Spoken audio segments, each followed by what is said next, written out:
بسم اللہ الرحمن الرحیم۔ السلام علیکم ناظرین، میں طارق اسماعیل ساگر آپ کی خدمت میں موجودہ صورت حال کے حوالے سے کچھ گزارشات پیش کرنے کی جسارت کر رہا ہوں۔ میری نہایت عاجزانہ درخواست ہے، عذرائے کرم، اس وقت چونکہ ہم جذباتی لوگ ہیں، ہم ہونا بھی چاہیے مسلمان کو، اگر نبی صلی اللہ علیہ وسلم کی ذات بابرکات سے جذباتی وابستگی نہیں تو اس کا ایمان پہ شک کیا جانا چاہیے۔ جب تک مر مٹوں میں خواجہ یثرب کی حرمت پر، خدا شاہد ہے میرا ایمان مکمل میرا ایمان ہو نہیں سکتا، سوال ہی پیدا نہیں ہوتا۔ لوح بھی تو، قلم بھی تو، تیرا وجود الکتاب، گنبد آپ کی نہ رنگ، تیرے محیط میں حباب۔ میرے آقا کی شان میں آپ جتنا ایگزیجوریٹ کریں اللہ کو اتنا زیادہ پسند ہے، یہ کمال کی بات ہے۔ نبی کریم صلی اللہ علیہ وسلم کی شان میں آپ جتنی بھی بڑھا کر پیش کریں، اللہ آپ کو اتنے ہی زیادہ اجر سے نوازتا ہے، جبکہ دنیا کے ہر دیگر انسان کے لیے اللہ نے ایک لیمٹ مقرر کر دی ہے۔ ناظرین کرام، فرانس میں جو کچھ نبی کریم صلی اللہ علیہ وسلم کی حرمت پاک کے حوالے سے غلط حرکات ہوئیں، اس کا پاکستان نے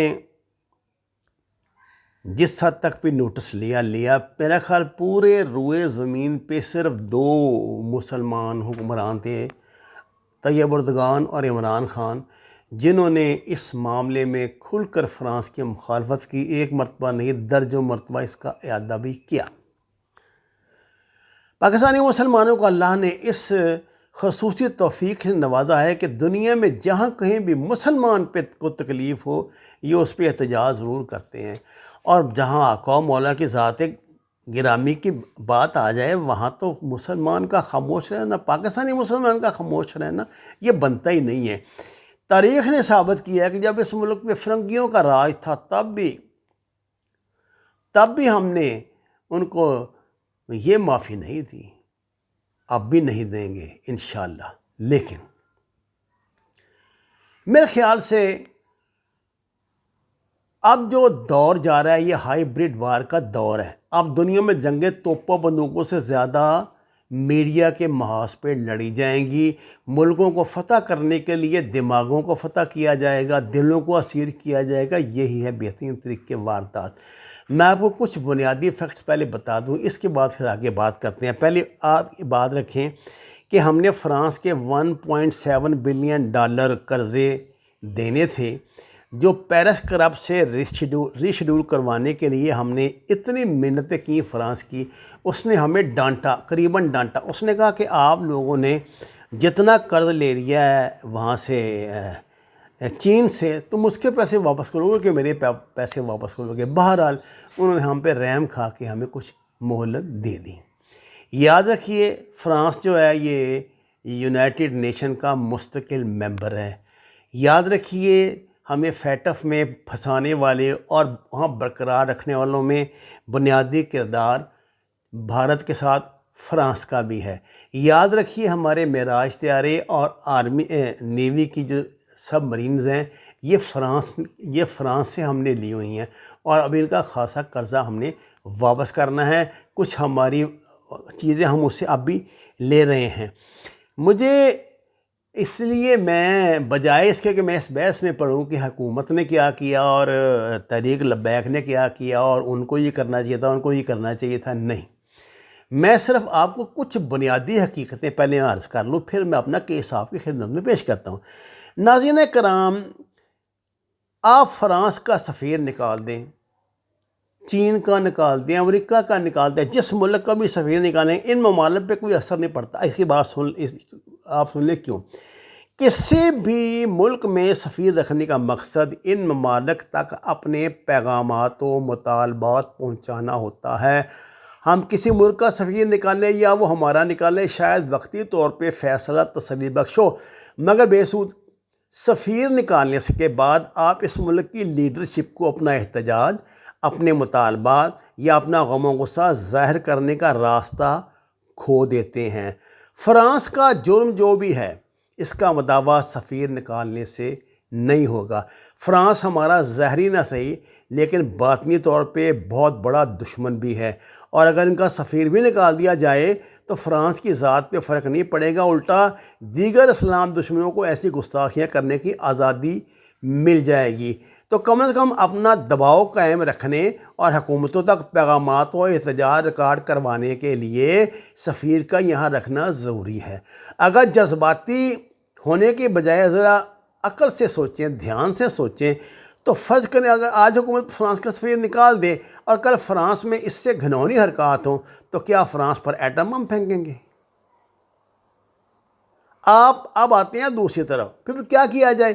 بات بہت سیدھی ہے۔ فرانس سے بدلہ لینا چاہتے ہو کہ فرانس کی حالت دیکھ کر کسی اور کو اسلام مخالف گھٹیا حرکتوں کی ہمت نہ ہو، تو ایک بات یاد رکھیں، اس وقت کفار عالم کو مذہب کسی بھی مقدس ہستی کی گستاخی سے، ان کی گندی حرکتوں سے، مسلمانوں کی دل آزاری سے ان کفار کو کوئی فرق نہیں پڑنے والا۔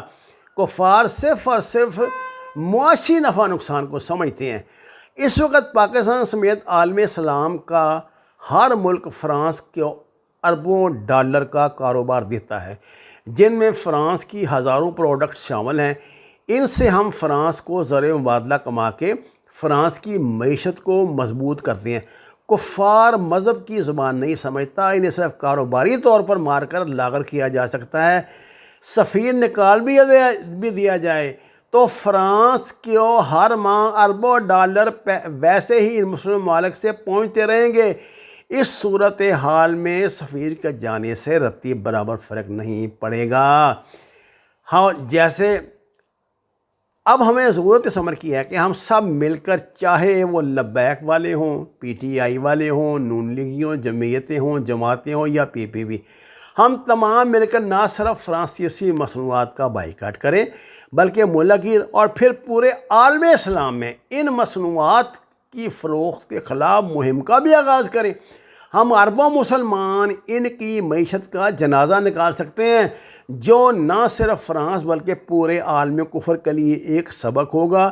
ایک دوسرے کو نقصان پہنچانے کے بجائے مل کر فرانس کو نقصان پہنچانے کا عزم کریں۔ یہ عزم کر لیں کہ ہم سب فرانسیسی پروڈکٹس کی بجائے اسلامی ممالک خصوصاً اپنے ملک کی اشیاء استعمال کریں گے، اپنی مصنوعات خریدیں گے، حکومت اپنا دباؤ قائم رکھے، عوام اپنے ذمہ کا کام کرے۔ اللہ جانتا ہے فرانس سمیت تمام کفار کی عقل ٹھکانے آ جائے گی، صرف تھوڑا سا زبان کا چسکا چھوڑنا پڑے گا۔ ناظرین کرام، حکومت نے اس مسئلے پہ، یہ جو 25 سالہ نوجوان ہے، یہ جو سعد یزوی ہے، ان کے ساتھ حکومت نے یہ وعدہ کیا تھا کہ ہم 20 اپریل تک فرانس کے سفیر کو نکال دیں گے۔ مجھے تو پتہ نہیں کس جاہل نے یہ وعدہ کر لیا تھا اور کیوں کر لیا تھا، جبکہ پاکستان کے لیے ممکن ہی نہیں۔ جو بات ممکن ہے ہمیں تسلیم کرنی چاہیے۔ ہم اتنے بہادر ہم یار کہاں سے آ گئے؟ اچھا، اب 20 اپریل تو بھی ہوئی نہیں، انہوں نے ادھر تیاری شروع کی ہوئی تھی، کیونکہ جو گیمر ہوتے ہیں نا، جو گیم پلان کرتے ہیں، وہ کرتے تھے، ان کا رمضان بھی آ گیا، جذبہ ایمانی بھی عروج پر ہے جناب، اور یہ اور وہ۔ ادھر فرانس میں آپ کو پتہ ہے 2 دنوں میں انہوں نے 3 مساجد کو پھر آگ لگا دی ہے۔ کیوں؟ مسلمانوں کے ساتھ وہ امتیازی سلوک کر رہے ہیں، مسلمانوں کی زندگی، پاکستانی مسلمانوں کی زندگی انہوں نے جہنم کر دی ہے۔ اس وقت انہوں نے جو بھی ان سے ممکن ہو سکتا ہے نا، اسلام کے خلاف وہ کر رہے ہیں، ہمیں اشتعال دلانے کے لیے اور اس گیم کو چلانے کے لیے جو خفیہ ہاتھ چلا رہے ہیں۔ اب انہوں نے کیا کیا؟ حکومت نے یہ گرفتاری اگر آپ کو کرنی تھی تو 20 اپریل کا انتظار تو کرتے نا۔ 20 اپریل سے پہلے تو آپ نے کہا تھا کہ ہم کچھ نہیں کریں گے۔ انہوں نے 20 اپریل کو اعلان کیا تھا کہ میں جلوس نکال لوں گا یہاں سے امیر المجاہدین کے مزار سے۔ 20 اپریل تک آپ نے کیوں انتظار نہیں کیا؟ آپ نے پہلے اس لیے کام کیا ہے کہ ہنگامہ رائی ہو، توڑ پھوڑ ہو، یہ گنڈے بدماشیاں ہوں۔ اب ہوا کیا؟ جن لوگوں نے یہ ڈرامہ سٹیج کیا تھا انہوں نے ان کے لیے تو نہیں کیا تھا۔ دیکھیے، جو دیندار بندہ ہوتا ہے نا، جس کو کوئی خوف خدا ہو، اس کو تو ہونا ہی چاہیے، تھوڑا بہت تو ہوتا ہی ہے، اس کو آپ ورغلا تو سکتے ہیں، کیونکہ سادہ دل ہوتا ہے نا مسلمان کی، تو کمزوری سادہ لوئی ہے، اور خاص طور سے پنجابی مسلمان کی، مطلب کہ جو علامہ اقبال نے لکھا ہوا ضرور پلیز پڑھیں۔ ان کو گرفتار کر کے آپ نے اشتعال پیدا کیا۔ اشتعال کا نتیجہ کیا نکلا؟ اگر میں آپ کو اپنا ذاتی تجربہ سناؤں تو آپ حیران رہ جائیں گے، اور آپ کو یقین ہو جائے گا کہ یہ ڈنڈے پکڑ کے داڑھیوں والے جو لوگ کھڑے ہیں یہ تحریک لبیک کے یا تو لوگ ہیں نہیں، یا یہ پھر مفرور اشتہاری ہیں جنہوں نے بھاگ کے یہ لبادہ اوڑھ لیا اس میں، یا پھر وہ جو سلیپنگ سیل ہوتے ہیں دشمن کے وہ ایکٹیو ہو گئے ہیں اور وہ ان میں گھس گئے ہیں جو کچھ وہ کارروائیاں کر رہے ہیں۔ پولیس پہ حملے، 1122 پہ حملے، پولیس کے کو بطور خاص بے پناہ تشدد کا نشانہ بنانا، بچوں کو عورتوں کو روک کے نہ انہیں پیچھے جانے دیتے تھے نہ آگے آنے دیتے تھے، اور وہ جب بچے روتے تھے ان کی ماں کے پاس جو دودھ ہوتا تھا، ایک فیڈر ہی ہوتا ہے نا ماں کے پاس ایمرجنسی، وہ ختم ہو جاتا تھا تب بھی انہیں بٹھائے رکھا۔ آپ یقین کریں لوگوں نے میرے گھر کا یہ واقعہ ہے کہ 2.5 یا 3 میل کا راستہ جو ہے وہ یعنی وہ سٹک ہوئے ہیں وہاں پہ کل 5 بجے اور رات کو 2:30 بجے گھر پہنچے۔ اس طرح یہ میرا ذاتی ہے تجربہ، آپ کو ہر دوسرا بندہ ایسی کوئی کہانی سنا دے گا۔ بات یہ ہے میرے بھائی، کیا آپ پاکستان کی خواتین کو، موٹر سائیکلوں پہ جانے والی غریب بچوں کو، عورتوں کو روک کے گاڑیاں توڑ کر فرانس کو وہ نقصان پہنچا رہے ہیں؟ دیکھیں نا، بدلہ اگر آپ کو غصہ ہے تو فرانس پر ہے نا، مجھ پر تو نہیں ہے۔ میرا کیا گناہ ہے؟ آپ نے میرے بچوں کو کیوں روک لیا ہے؟ آپ مجھے کیوں اپنے کام پہ نہیں جانے دیتے؟ مجھے کو تنگ کر رہے ہیں؟ اگر آپ بہت بہادر ہیں، آپ میں بڑا ہی جذبہ ایمانی ہے، تو یہ جذبہ ایمانی سے کام لے جائیں، فرانس پہ جا کے حملہ کر دیں۔ آپ کو کس نے روکا ہے؟ جو لوگ یہ جان سے گزرتے ہیں، یہ جو مر جاتے ہیں جا کے، یہ کیا کرتے ہیں؟ وہ جس بندے نے وہ جو وڑیش تھا، اللہ اس کے درجات بلند کرے، جس نے فرانس میں میرا خیال فرانس میں حملہ کیا تھا، اس نے چارلی ایبڈو کے اس پہ، جس میں وہ بیچارہ وہ چاقو سے کیا تھا کسی سے، تو وہ کچھ کر تو سکا نہیں، لیکن یہ کہ وہ شہید ہو گیا تو پاکستان میں اس کو دفن کیا گیا۔ چیزوں کو حقائق کے نظر سے دیکھیں۔ یہ خفیہ ہاتھ پاکستان کو انسٹیبل کرنے کے لیے سازشیں کر رہے ہیں، عوام کو لڑا رہے ہیں، فوج کو اپنی دانش میں ورگلانے کی کوشش کر رہے ہیں۔ مجھے ایک بات کی سمجھ نہیں آئی، ابھی میں تھوڑی دیر سن رہا تھا کہ پولیس نے فلیگ مارچ کرنا ہے یہاں سے لے کے جو ریڈیو پاکستان کے ساتھ کیا نا ان کا وہ سول لائن، وہاں سے لے کے شادریہ تک، اور وہ میں نے دیکھا فلیگ مارچ شروع ہوا تو ایسے وہ ان کی کو 100 کے قریب گاڑیاں تھیں، اور ایک گاڑی میں رہا کو 50 لاکھ روپے والی گاڑی تھی جس میں افسر بیٹھے ہوئے تھے اور پولیس کے جوان جو مستعد اس میں بیٹھے ہوئے تھے۔ ابھی وہ میرا خیال راوی کے پل کے پاس پہنچے تھے تو میں یہ ویڈیو بنانے آ گیا ہوں۔ میں یہ کہتا ہوں وہ وہاں سے لے کے راوی کے پل تک 15 منٹ یا 20 منٹ میں پہنچ گئے تھے، لیکن عام جو آدمی ہے وہ وہاں سے کم از کم 15 گھنٹے میں پہنچے گا۔ وہی پولیس وہاں پہ کھڑی ہے۔ یہ پولیس کیا آپ نے صرف مارچ اپنا فلیگ مارچ کے لیے کھڑی کی ہوئی ہے، یا آپ جان بوجھ کے ہمیں تنگ کر رہے ہیں؟ ہمیں یہ بتانا چاہتے ہیں کہ ہم اتنے پاورفل ہیں، سڑک صاف کرا سکتے ہیں، لیکن تمہارے لیے نہیں کرائیں گی کیونکہ تم بھیڑ بکریاں ہو، تم انسان نہیں ہو، تم انسان کے بچے نہیں ہو۔ آج بھی دوسرے دن بھی لاہور میں 17 جگہ سے بند ہے، ایک سڑک پہ نہیں آپ موو کر سکتے، سوال ہی پیدا نہیں ہو سکتا آپ گھر سے باہر جا سکیں، لوگ منڈی سے سامان نہیں لا سکیں۔ اس سے فرانس کو کیا تکلیف ہو رہی ہے؟ مجھے تو سر بار بار یہ بات آتی ہے۔ اور جو ہمارے اپنے سازشی اندر وہ جو گیم، ان کے گیم البتہ ٹھیک ٹھاک ہو رہی ہے۔ مجھے تو سیدھا اگر لاہور کا D I G, 3-4 D I جی جو تھے، یہ 15-20 منٹ میں ادھر سے سول لائن سے پہنچ سکتے ہیں شداریہ تک، تو عام پاکستانی کو آپ وہ سفر 20 گھنٹے میں کیوں طے کروا رہے ہیں؟